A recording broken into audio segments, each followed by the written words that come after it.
Guys, we are live, and I already got comments on Facebook that said ported and sealed are both wrong. Oh, okay. Well, there might be some truth to that. So we're going to be battling an uphill battle because today we're going to be talking about why you picked the wrong subwoofer. Ported or sealed. And not necessarily, but I think there are some reasons why some people do just pick ported or sealed because that's what they know. Or maybe there's some misnomers or confusion over it. And so today we're going to try to resolve some of that and help you pick when you should go ported, when you should go sealed, or in general, which one we think is better. Maybe someone, I think, I don't know if any of you guys have an all around, like, I always go X. No. Let me guess who was coming after us. The transmission line people. That's exactly right. Is it really? Yeah, that's exactly so right. So hey, predictable. TLs are good. TLs make a lot of sense, actually. The physics. That's exactly what a cult member would say. I'm not a part of that cult. None of us are, for that matter. No. But I'm part of the sealed cult. I thought so. Ryan is going to be very interesting because I think that there are times where ported make a lot of sense. Oh, I also think there's times where ported make absolutely very little sense, and we see it all the time as well. Yeah, I think ported has some amazing benefits for so little cost. Like, I mean, it makes a lot of sense. So I think we should. There was like a big skip in the universe there for a second. Sorry. No, that's okay. So let me start us off with this. Like there's a misnomer with ported. I hear this, and technically, it's not correct. Technically, it is correct as well. So with ported, I hear often ported are more efficient. Mm-hmm. Yeah, technically correct and incorrect at the same time. Yeah, I need to be a little more clear. Well, why don't you explain that, Ryan? Why you think it's technically correct and I agree. It's kind of correct and not at all. I would say overall it's incorrect to say that. Am I cutting in and out? I feel like I think we're getting something's happening. Could be the streaming service. I think we're all kind of seeing it. Okay. Well, I'll try to push through it. Yeah, just keep going. I would say it's mostly incorrect to say ported is more efficient. Generally, over the whole bandwidth, it's the same as sealed. The difference is there is more efficiency available at the port tuning. But that's it, just at the port tuning. So especially if you're talking about a mid-woofer that might play 40 or 50 hertz all the way up to like 2000 hertz, the efficiency is negligible. I mean, the bass extension is maybe a better way of putting it. The ported enclosure is going to have more bass extension, or it's going to have a lower F3, if that is important to you. And that's anechoically. Yeah, anechoically. Yeah, there's a lot of caveats. That's going to make a big difference. And this is one of those things, when people design subwoofers, they're usually designing it in a program like WinISD or Basebox Pro. And when you're using a program like that, it's going to show you an anechoic response. Basically, how that subwoofer is going to act, or speaker, is going to react in not a room, in a wide open space with no boundaries at all. And so we got to remember sealed, which we'll talk about a lot in depth, I'm sure, on this broadcast, is going to have what we call room gain. A lot more than what we're going to get with ported. And we're going to talk about that as well. And so what a lot of people say when they're saying that one is more efficient, what they're talking about is the low end frequency response anechoically is going to be more efficient typically than a sealed subwoofer.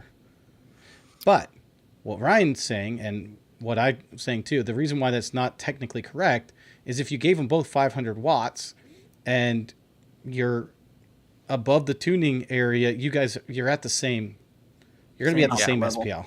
There's a point where the enclosure has no impact on the output. Yeah. Yeah. It's incredibly misleading. You hear this brought up in tons of subjective reviews, and even online, there's never the caveat mentioned that it's around the tuning frequency of the ported enclosure. So, big myth. We already have 2 comments. One says I'd go sealed. The other one says horn bass is the best. So that's how how horn this is gonna subwoofer. go. Hey, it's another impulse. It's an impulse response. Thinks horn bass is the best. Sounds like a smart guy. He sounds pretty impulsive to me. I think he works for Klipsch. Actually, horn bass is incredible. Like, there's something about horns, whether it's a tweeter or a subwoofer. Horns make a lot of sense. They do a lot of good in the world of physics. You can throw that comment back up. Sorry, I didn't mean to. Yeah, good job, Manny, building new speakers. Good to hear. Yeah, tell us what kind of speakers you're building. And yeah, Manny makes music. So I think that ported has a really a perfect spot in this world. But I think oftentimes people port when they shouldn't have to. Like, for example, one of my videos has been, and I know, Ryan, you agree with me, large subwoofers. Assuming you're in a normal room, like not a wide open garage, okay? If you're in a wide open garage, almost always go ported, right? Because you're not getting any room gain on that. I mean, you might be able to get DSP, which we talk about later, but you're not going to get any type of room gain. But if you're in like a normal sized room and you're going with a large subwoofer, 21, 24, even 18, I like sealed, as long as you're willing to DSP it. Yeah, totally agree. Yeah, if DSP is really the secret weapon in this modern conversation, like it's so widely available, especially for something as simple as a subwoofer, you might be making just a handful of corrections on a sealed subwoofer, maybe boosting the low end, smoothing out a few peaks. So really even a simple DSP offers so much flexibility for less than $100. I just finished my Dayton Audio 18-inch subwoofer. It's sealed, and I don't use any DSP below 30 hertz. Doesn't need it. I just pull down a peak at 60, and that's pretty much it. Now, placement is also really important, especially with sealed. If we're looking to get more out of our room, are you corner loading it? Have you got it up against a wall? Is it out in the middle of your space? What have you got going on there? I'd actually kind of disagree with that. When the when the wavelengths get below 30 hertz, they are so long that you don't have to worry about corner loading or any of that stuff. The room gain, that's another thing people misunderstand. They look at pressure vessel type math and they go, okay, volume and it is changing, and there's like this pressure vessel equation, I forget what it is, but they teach it to you in thermodynamics and stuff like that. And I don't think that applies to room gain. I think what happens is we see reinforcement of the waves as they reflect off of the walls, because the wavelengths are so long, you just get the waves just folding on top of each other over and over and over again. And the lower in frequency you go, the more that happens. So you could put your sub in the middle of the room or the corner of the room or whatever. Those wavelengths are so long that they just are totally constructive, always constructive. And they ring forever too. So you get like 20 dB at 5 hertz room gain.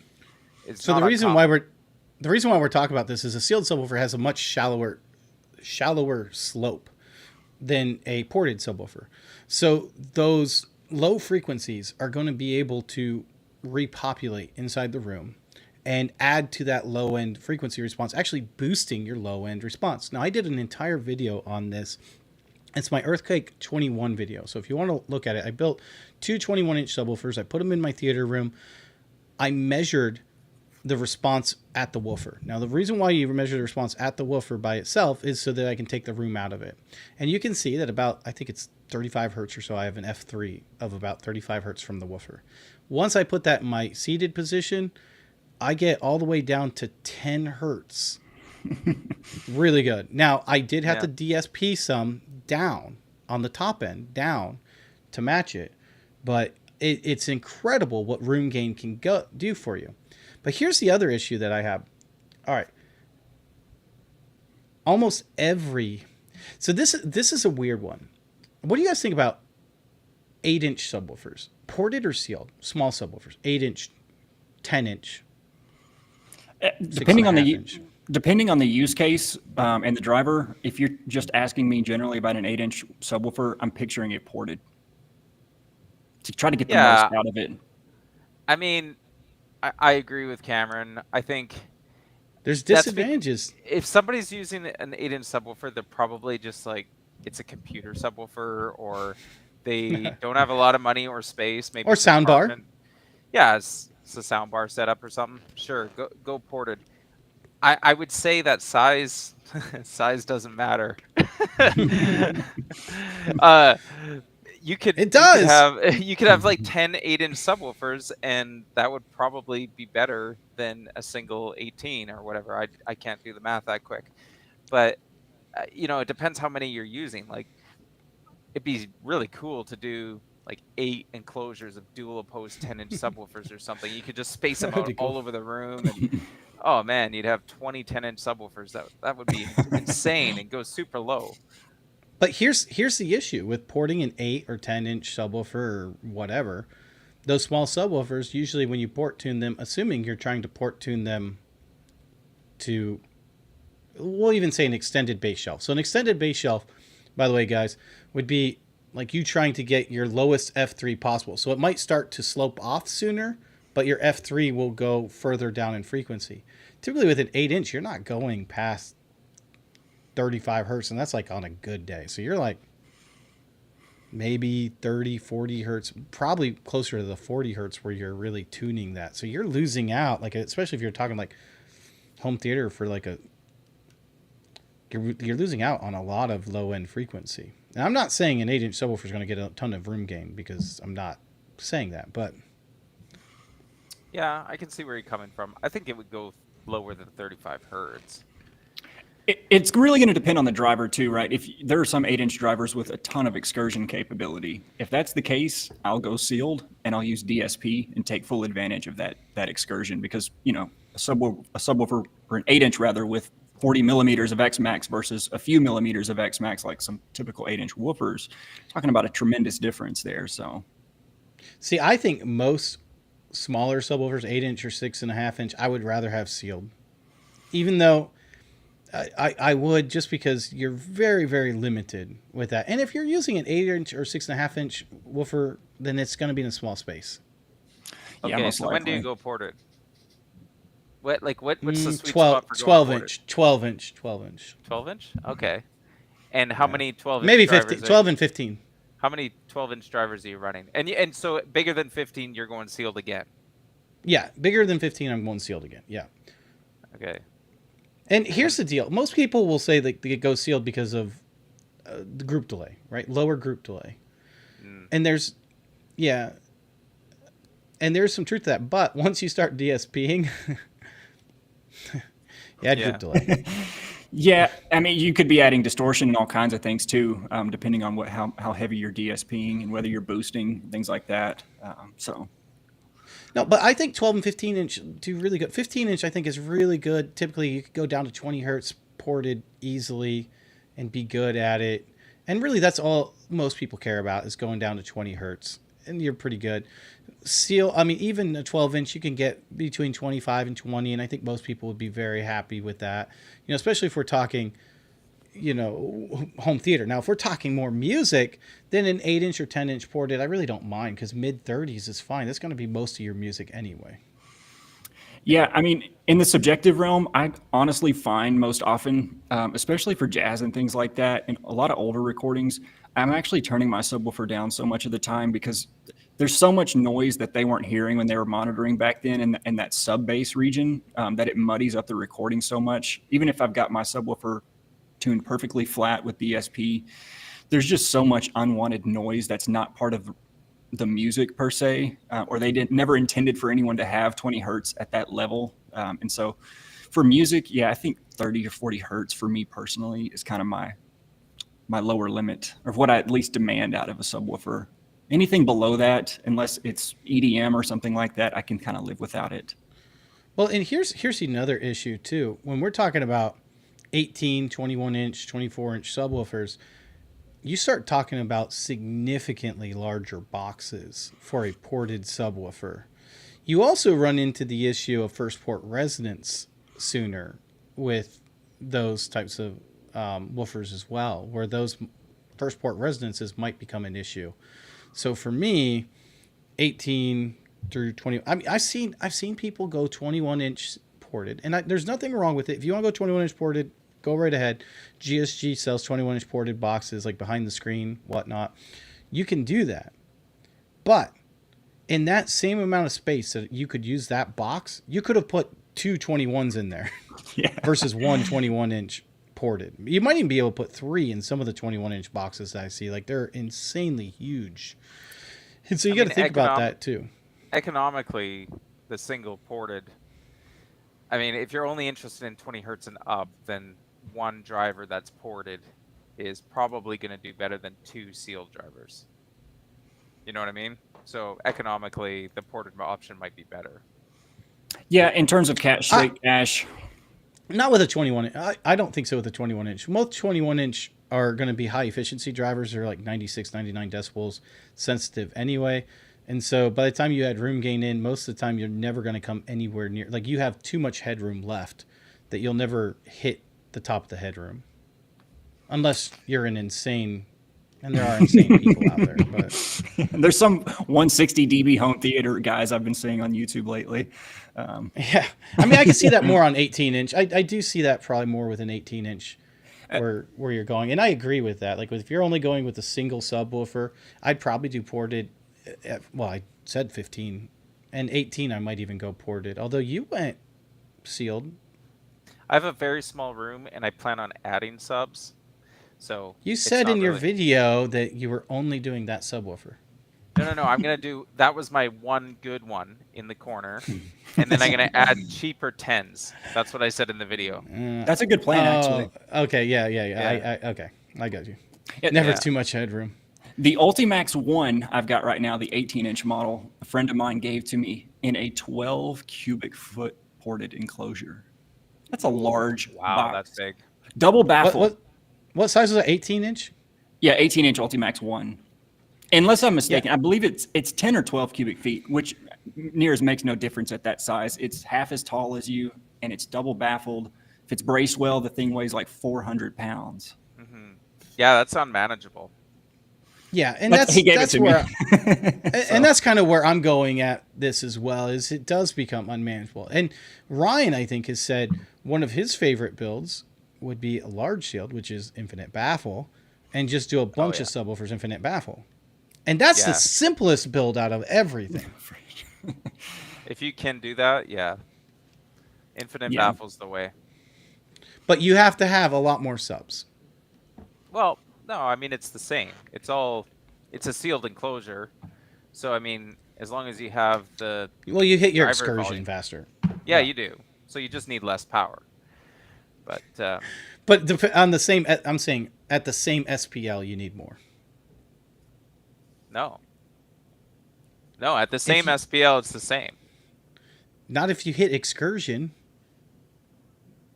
No, with sealed, with sealed, if the driver moves, say, 20 millimeters to get your 105 dB or whatever you're looking for, 115, then it'll move 20 millimeters in a box or an infinite baffle. Doesn't matter. It'll be 20 millimeters to get to 115 dB.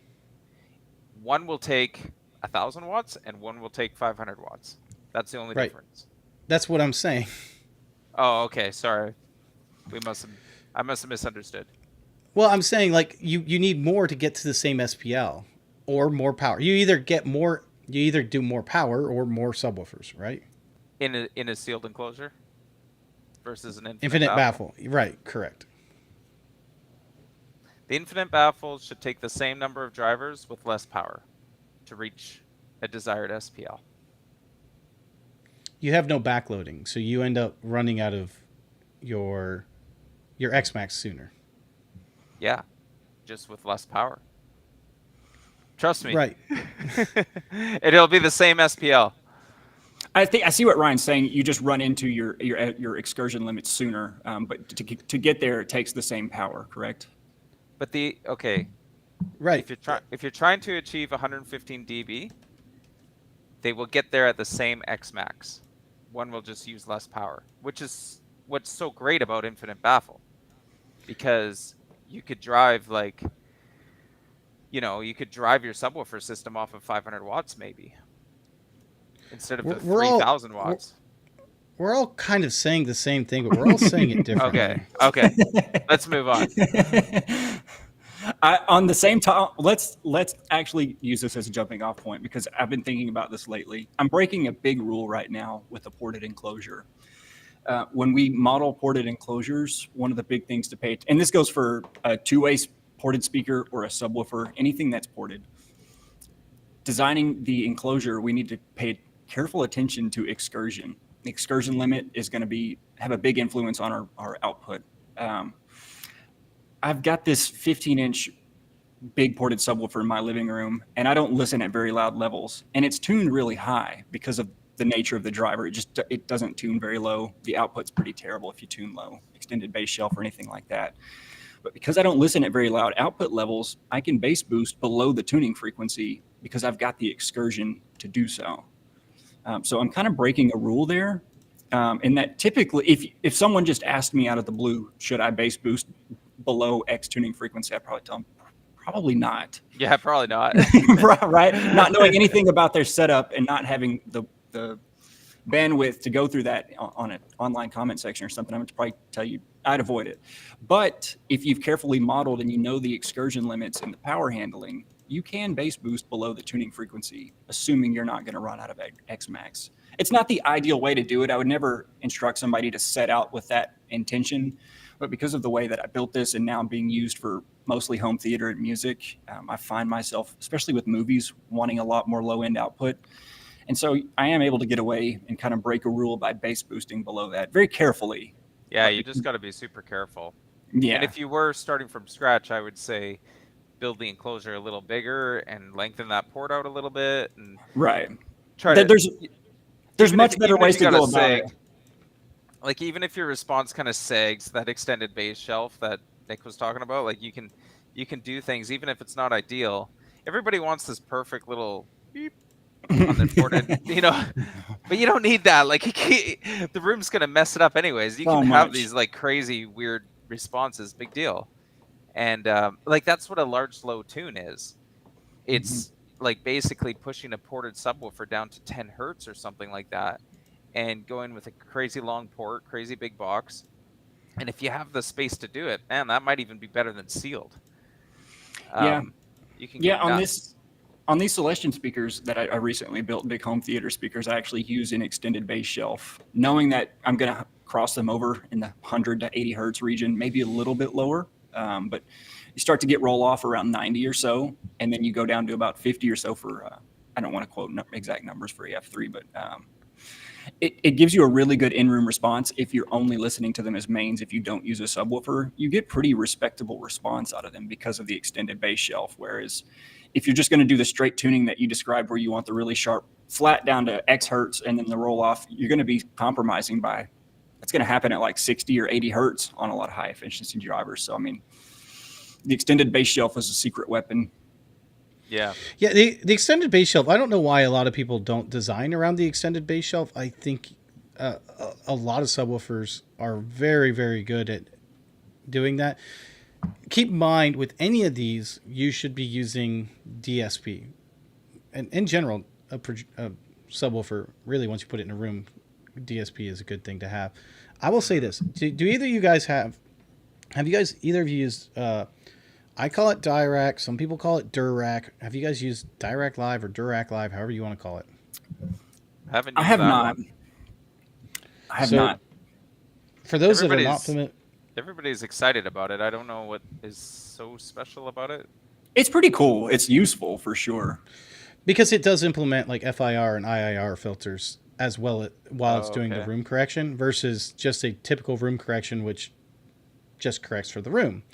So it's pretty interesting. I have the Denon X3800H, and I have my two sealed subwoofers. And I recently redid a bunch of new stuff in my room, and I could tell that my subwoofers were not playing quite the way that they used to.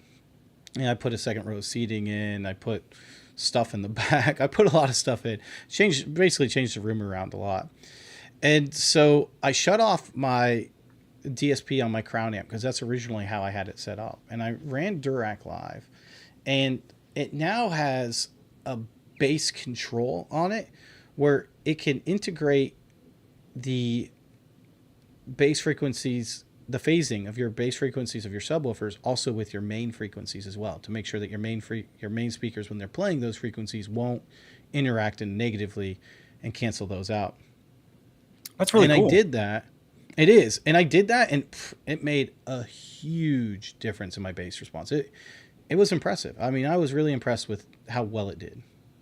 Yeah, to think of like an average consumer level audio enthusiast setting up their subwoofers, I think something like Dirac is like invaluable. Especially if you don't have a measurement microphone. A lot of those receivers, those high-end receivers, will come with a little built-in microphone, or they'll have a microphone you can place somewhere within the room. Living that with Andy. Yeah, Living Loud with Andy's here, man. How cool is that? If you guys are big fans of Kicker, check out Living Loud with Andy. He's got a really great channel over there. He's holding up a giant, looks like 18-inch square Kicker subwoofer. Yeah, one of those Solo X's. Those things are awesome. Those look so cool. I wish they were useful for home theater. It'd be an awesome looking build.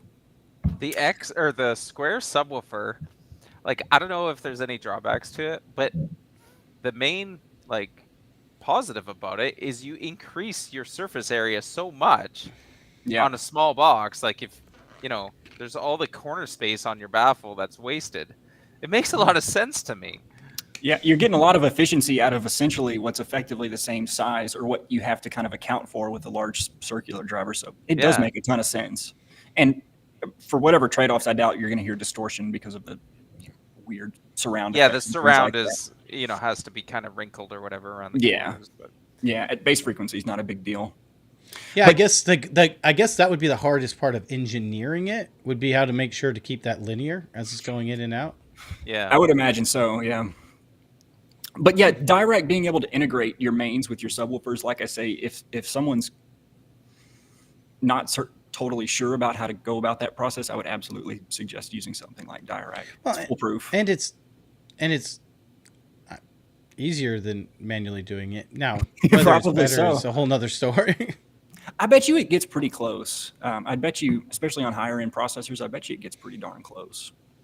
Well, and the good thing with Dirac in general is that when you're at the very end screen and it's figured out all the phasing and everything, you then get to tell it what you want your subwoofer to sound like.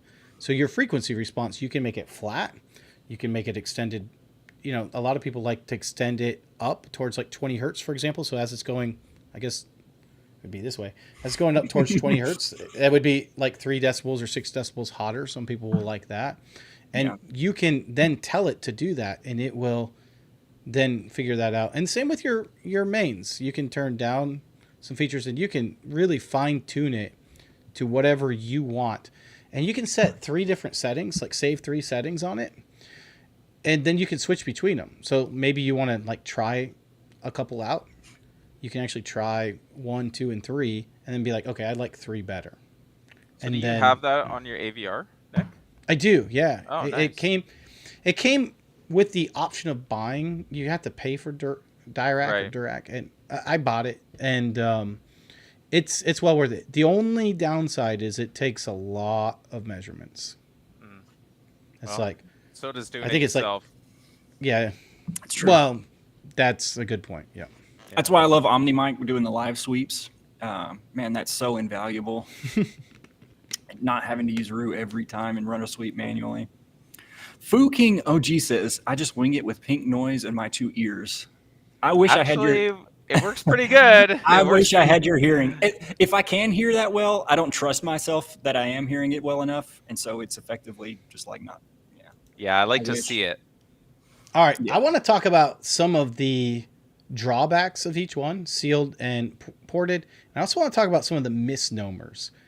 So some of the things that we hear about ported a lot is that it's floppy bass. Oh. It's not very accurate, good bass. Ryan goes, oh. Floppy. You never heard that before where they're like, it's floppy, it's not very good bass? Or I've heard that. Slow and sloppy, and yeah. Slow, sloppy, floppy, Yeah. all those Here's hoppy the words. audiophile word: uncontrolled. Yeah, uncontrolled. Yeah. Yeah. They said just like children, they're uncontrolled.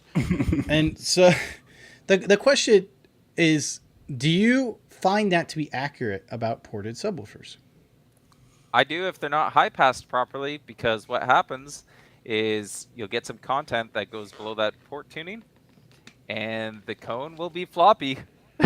And this is why I was talking about how smaller subwoofers, I get concerned with people porting them, because they'll port like it to 35, Yeah. 40 hertz, because that's where it has to be ported to. And then they'll play a 20 hertz tone in it. And if And you it'll don't be have floppy. a 35 or 40 hertz, high pass on it, then anything below that port tuning, it loses control. Yep. And so, yeah, then you get that awful noise that's bottoms out. There's no pressure. The pressurization is gone, basically, right? I think port compression, chuffing, that kind of can sound floppy or sloppy as well. That's what I was going to bring up is, yeah, chuffing could be a definite thing that someone's hearing, that they're equating to sloppy bass for sure. Like, especially if it's just on the edge. It's not that like obvious fuff, fuff, fuff, fuff, fuff, fuff. But if it's, just kind of there and compressing a little bit, then it can kind of just sound a little off, like something's about to happen. I think, yeah, I would be interested to see, like, first of all, he said the old school Sewell X18 would be kind of awesome for home theater. If you can, I'd love to see the specs on that, like the actual.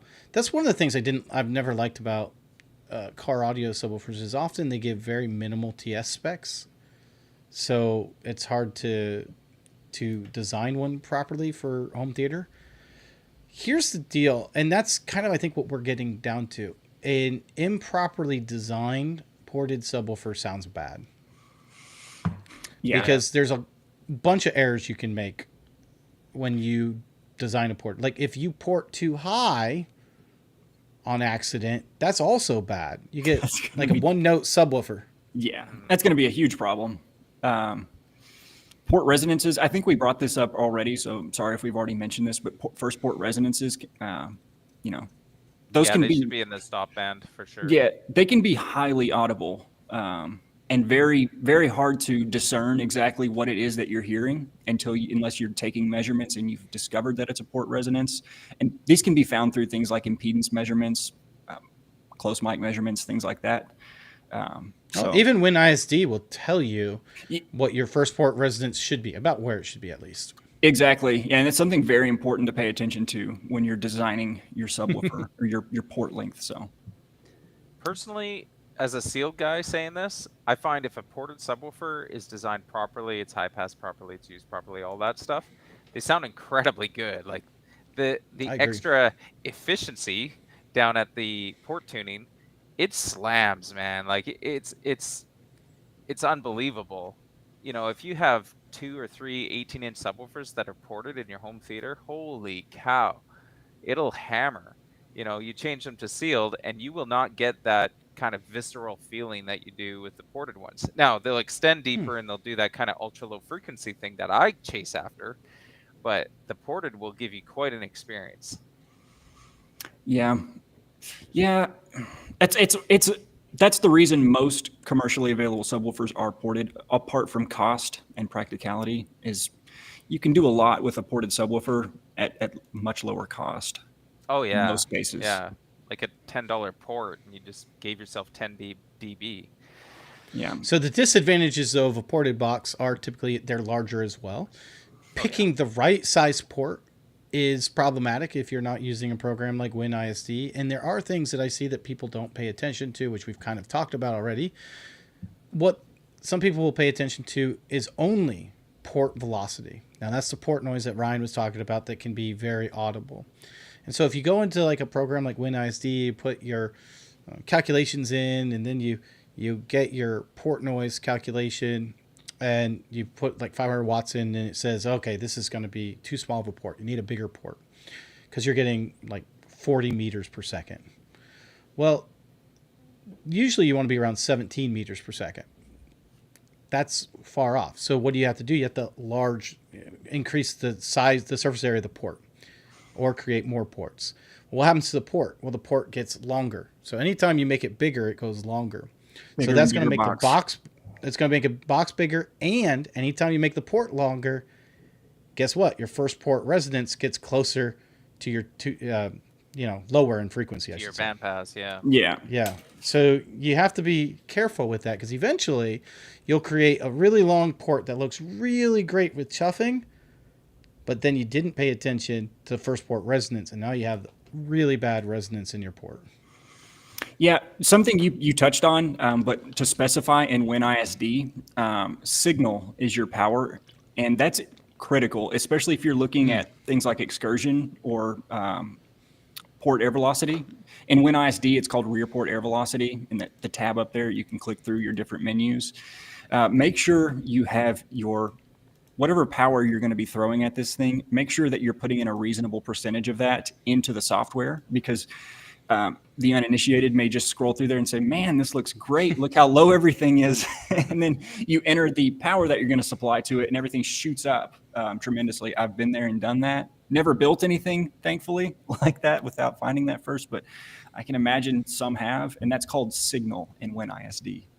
Now, the other thing and the other thing that you should pay attention to is when you're in WinISD, there's a bunch of different graphs, by the way, and look at the graphs. But one of them you want to pay attention to, not only rear port air velocity, but you also want to look at your cone excursion, because that's the other thing that people don't take into account is their cone excursion. Now, one thing that you should pay attention to, and this is the other design issue that I see a lot of people when they design ported don't do.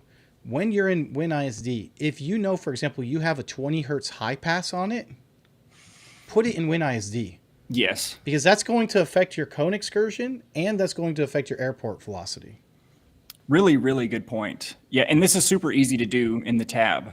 You can just enter in exactly whatever slope you're going to be using to high pass the thing. And you can see on your transfer function, it's going to have a major impact on not only the frequency response, but on things like cone excursion and port velocity, like you mentioned. So, yeah, because a lot of times you don't even need as big of a port as you think, because you have a 12 decibel 20 hertz high pass on it, and that's going to take care of a lot of that chuffing that you were going to have anyway. Yeah I know we talked about. Go ahead, Ryan.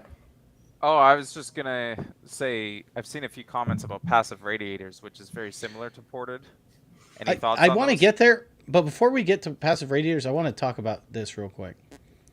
John Lira said, not true when it comes to JL subs for home theater use. Much like the Fathoms, they are car subs used for home theater. So let's clarify, a subwoofer is a subwoofer. Like you can use it for I'm with you on that. Whatever. If I didn't buy that Dayton, I was probably going to buy some Scar Audio subwoofers. I've got a car audio subwoofer running full-time duty in my living room right now. So they can definitely be used. Yeah. Yeah. The only thing that a lot of car audio subwoofers, though, if you get into especially porting them, if you're going to port them, check it out, because a lot of them are designed to be ported higher tuning frequency. Yeah, their TS parameters will be trying to achieve different things than we might be trying to achieve. But it's still a subwoofer. Yeah, I mean, it's just, you just got to, like any subwoofer, you got to check it out before you buy it. Make sure it's going to do what you want it to do.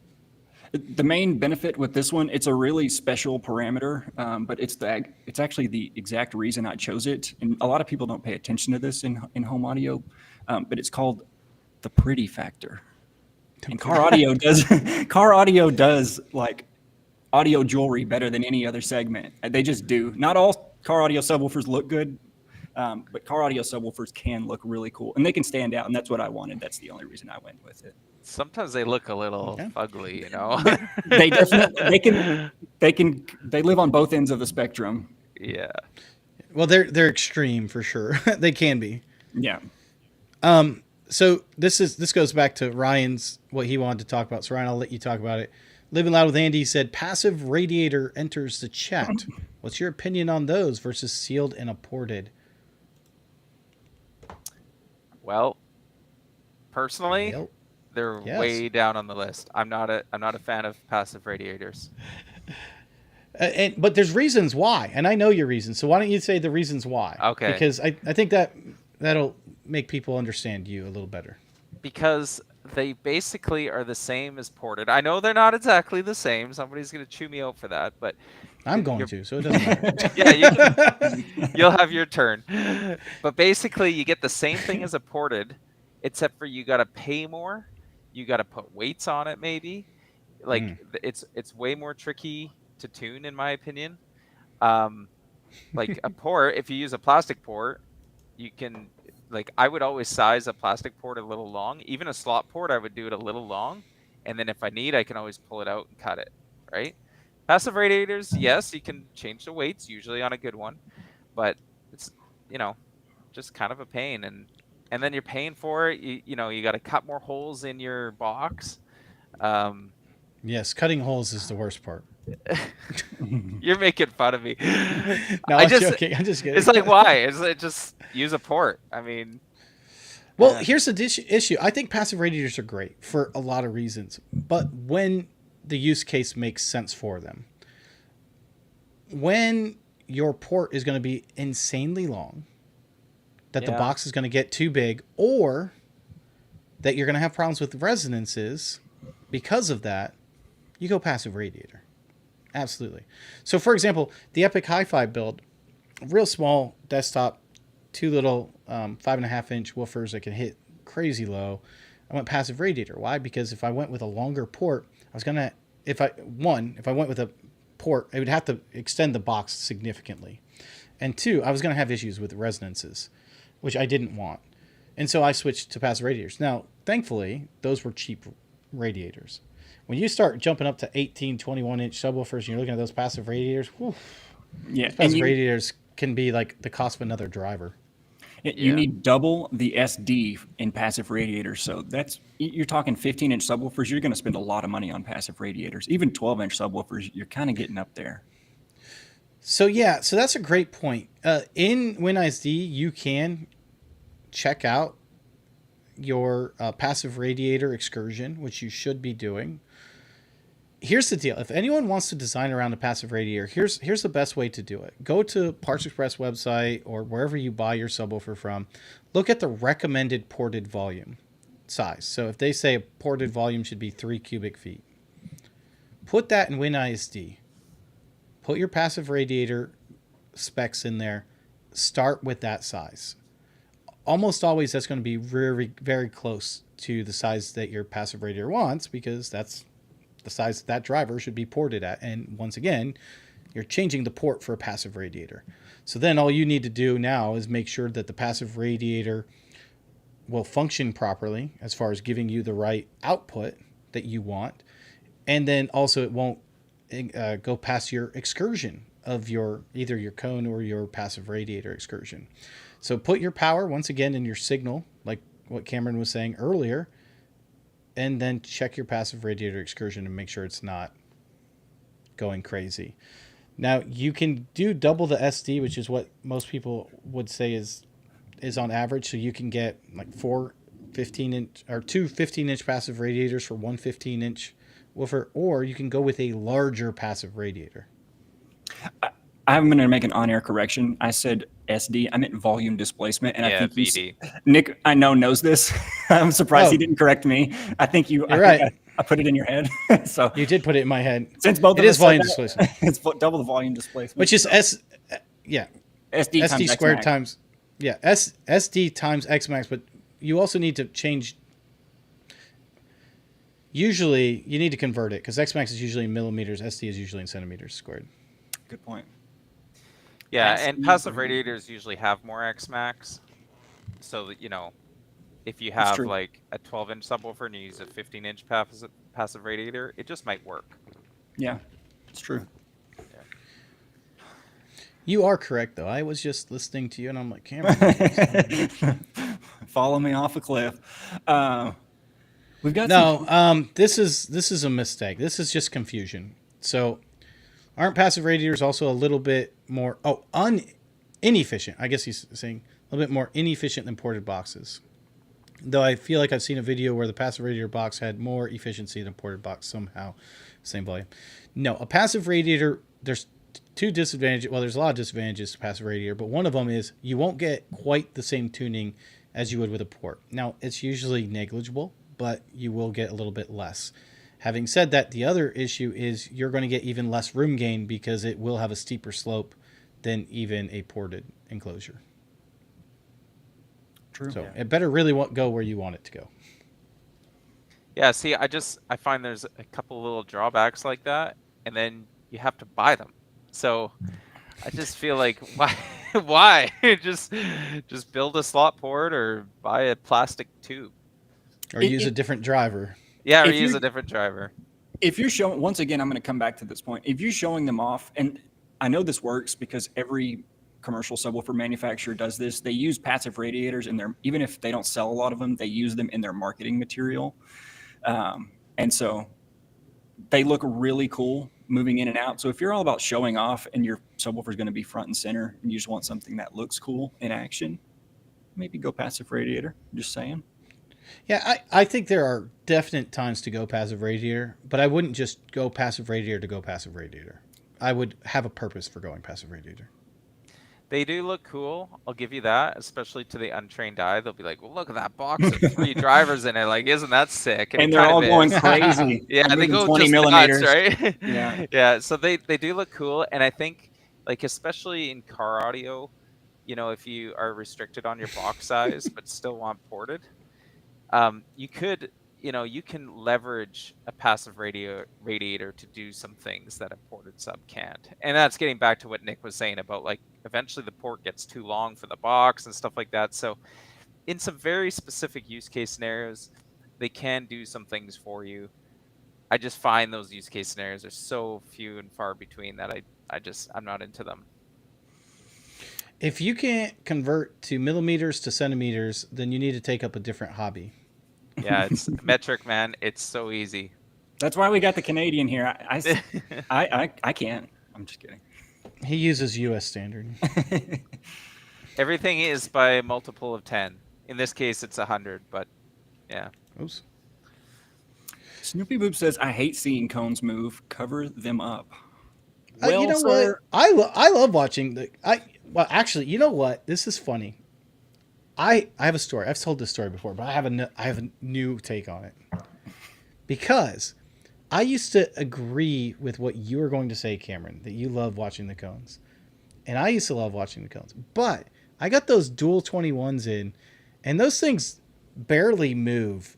And they, like, you feel it, like, all over your body. It's awesome, right? I need to get 2 more just to make it more fun. But, you just feel it.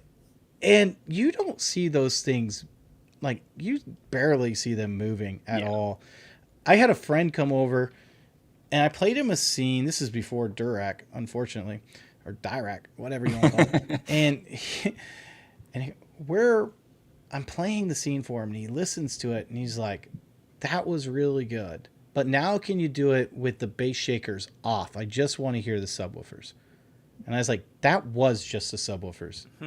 He goes, oh, really? I was like, yeah.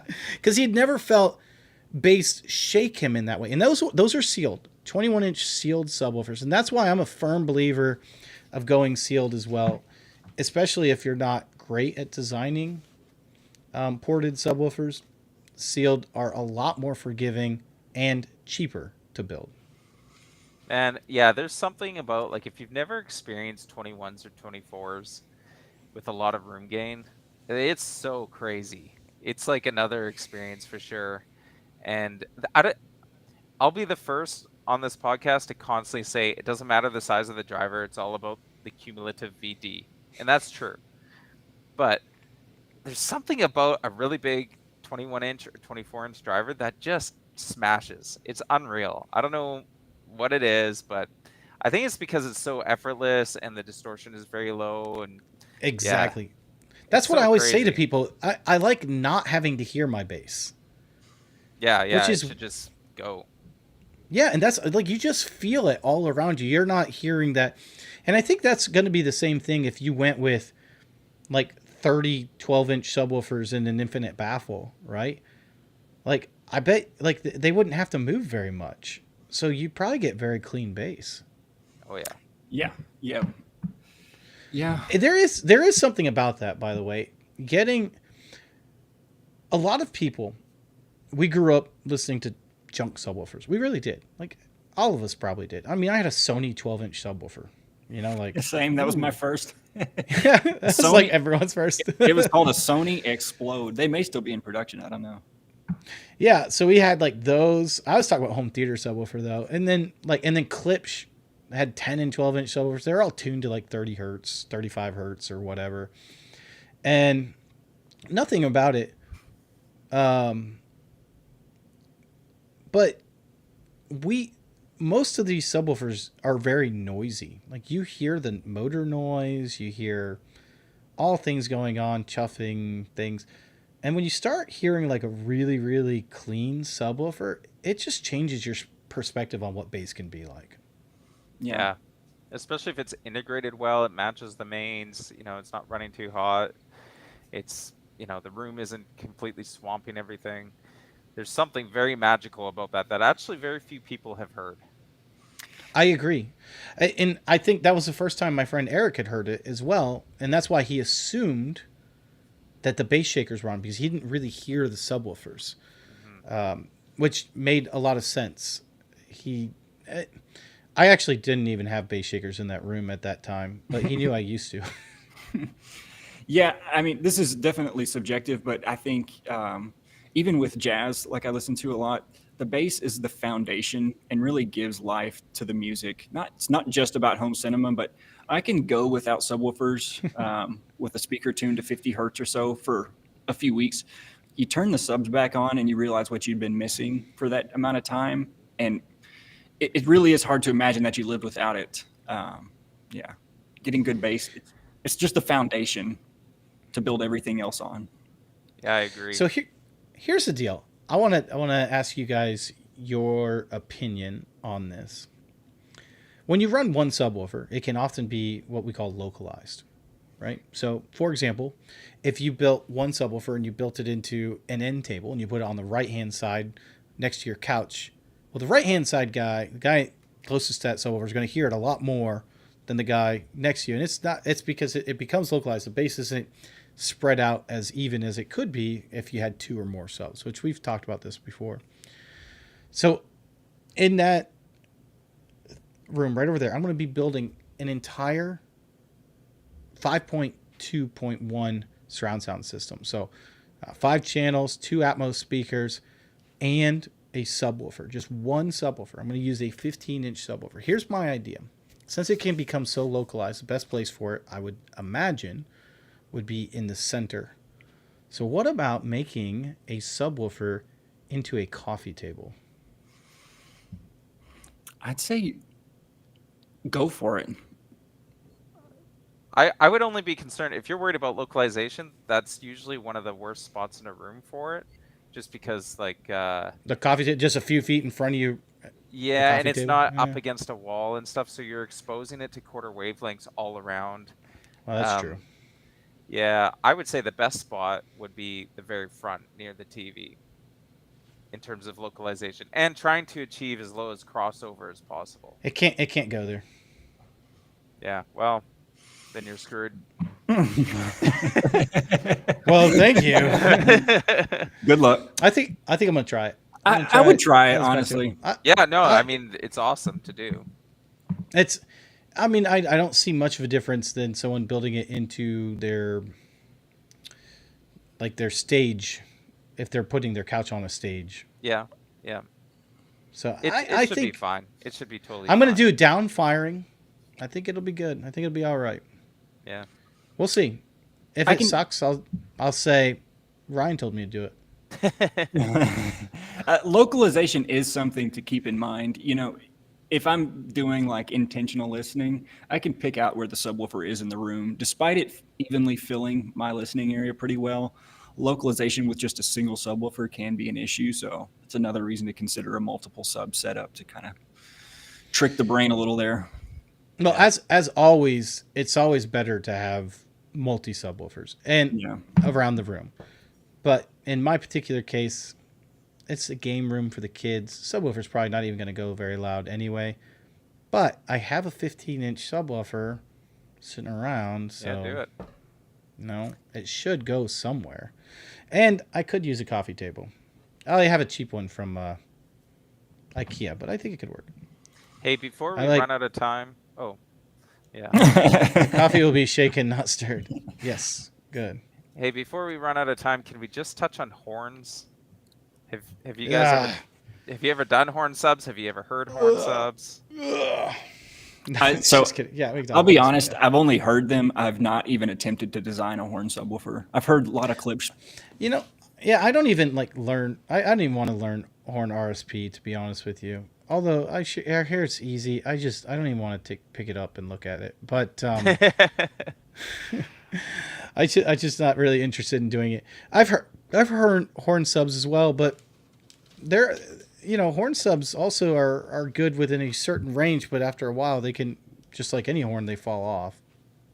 Yeah, they're like ported, but worse. Like you have your low end where you need to cut off, and then in a ported sub you get that high end resonance frequency from your port.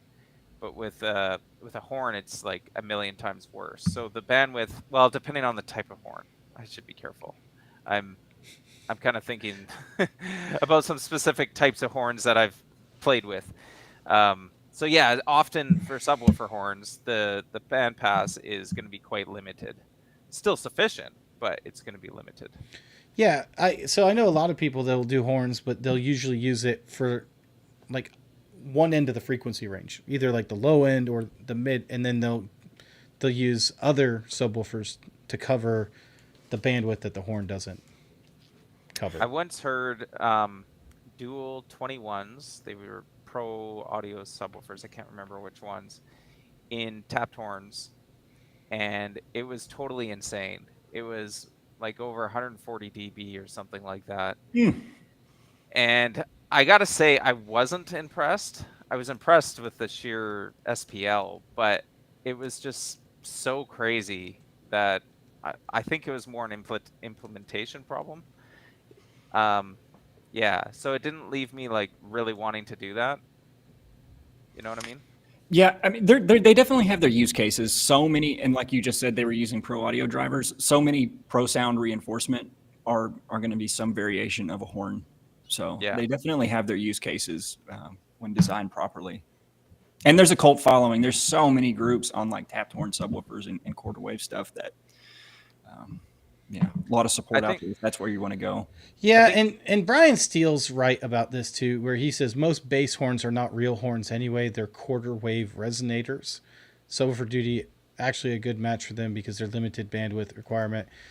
And it can be, like we talked about, it depends on what the bandwidth is and what you get out of it and where you want your subwoofer to hit. But he is right, because if you wanted like an actual horn, it would be huge. It would be monstrous. The full horn, yeah. Their horns offer a very significant physics like advantage. Very significant. That can't be overlooked. But it requires a lot more difficulty designing and constructing than a ported subwoofer does. Like a lot more. Especially, you got to get into folding it properly so it all fits into a rectangular box. And then you got to make sure those dimensions are fairly accurate to make sure it works properly. And you don't want leakage and things like that. So it's a challenge for sure. Well, and I'd like to do it though. I think that's the same thing with the transmission line. Like people were talking about transmission lines. I have no problem with transmission lines. I don't think any of us do. But transmission lines, to do right and properly, you do have to. Let's just put it this way: they're easier to screw up. Yeah. And it's a lot of work if you do. I mean, there's so much that goes into building them. So There's nothing wrong with them, but they are. All right, this is a great question. Cabby81 with the big time question. He said, "What are your guys' thoughts on the power you put to a subwoofer?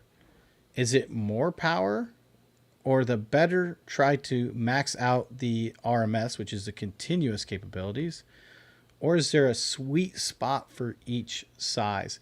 I think this is important because I think most people get confused on, one, the RMS of a subwoofer, and two, the max power of a subwoofer, and what that means once you put it in a box. So you'll take both of those numbers, crumble them up, throw them in the trash until you model it, and you have any idea how it's going to behave and handle that power. Because those power handling they're more thermally related than they are any indication of what you can actually send to it safely, if that's your concern in terms of like maxing out the upper limits of what you can send, if that's your chief concern there. Yeah, no, that's a good point.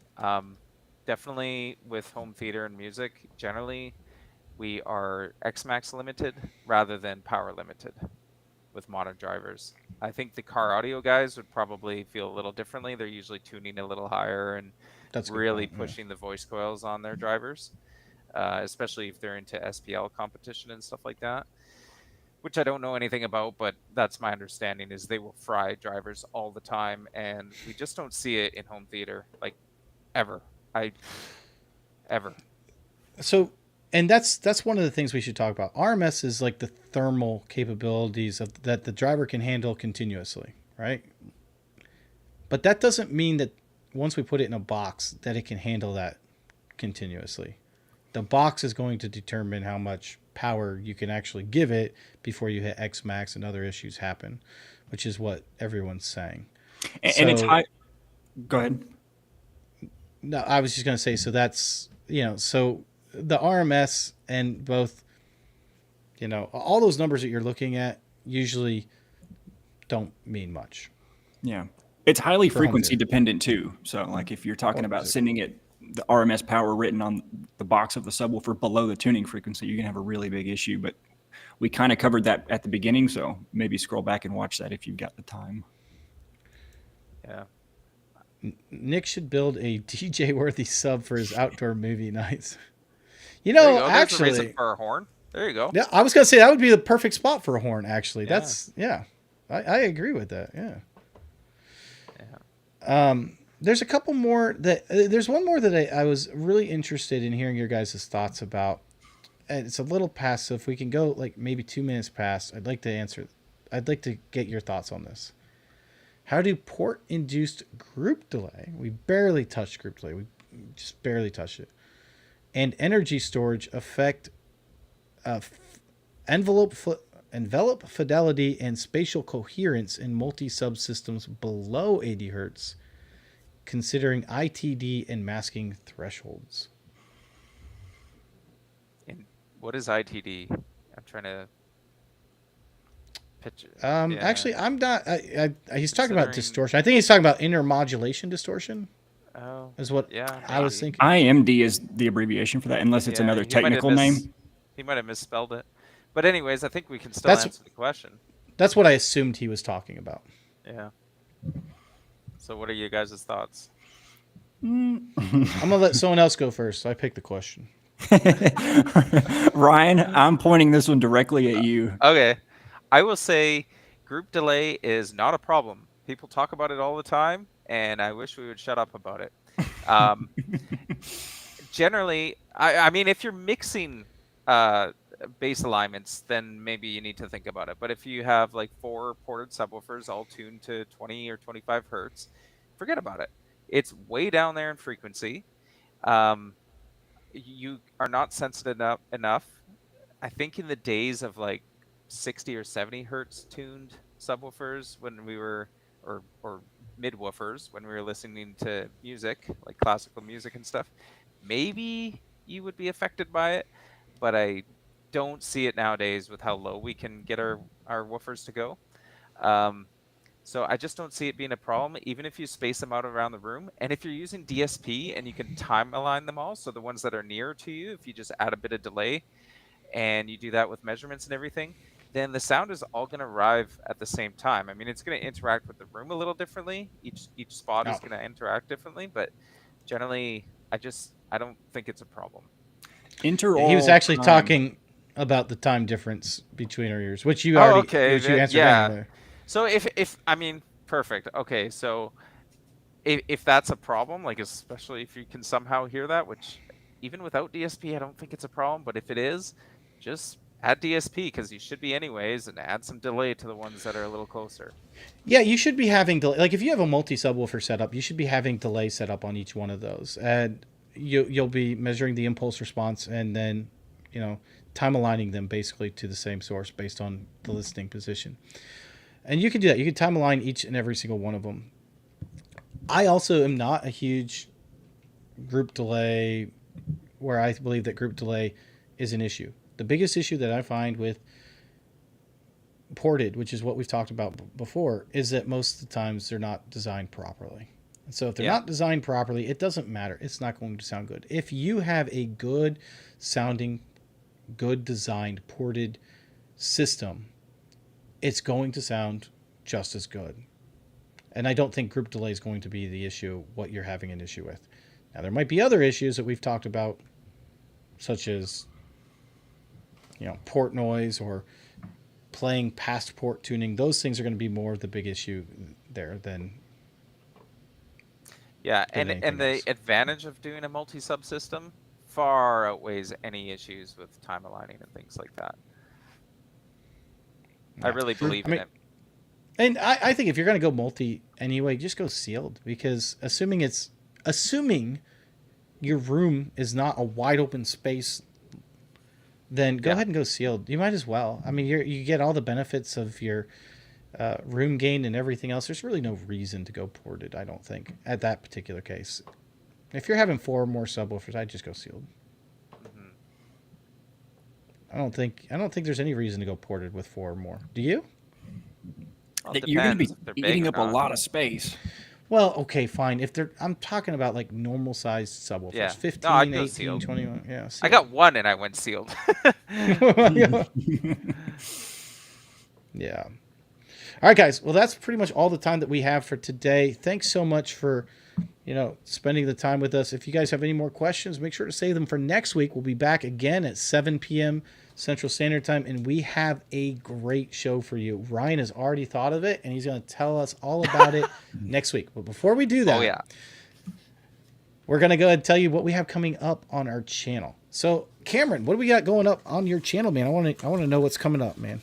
I've got a high efficiency two-way coming out. It's a ported design with a ton of group delay. Just kidding. Nice way to slip that in there. Yeah, I'm really excited about it. I'm hoping some good things will come of it. I'm waiting on crossover parts. They were already ordered. A little oopsie with the mail. They'd already be finished otherwise, but it's coming really soon. Look for that in the next week or two. Yeah, I'm really excited about it. A horn two-way. How about you, Ryan? I am in the middle of measuring and tinkering with the Dayton Audio DSP 408. It's a $180 4-in, 8-out DSP, which is incredible value for what you get on paper. But you do get what you pay for. So when that video goes up, if you are interested in buying a DSP, but you're like, man, I don't want to spend $400 on a mini DSP, I totally get you. Watch my video and see what you think.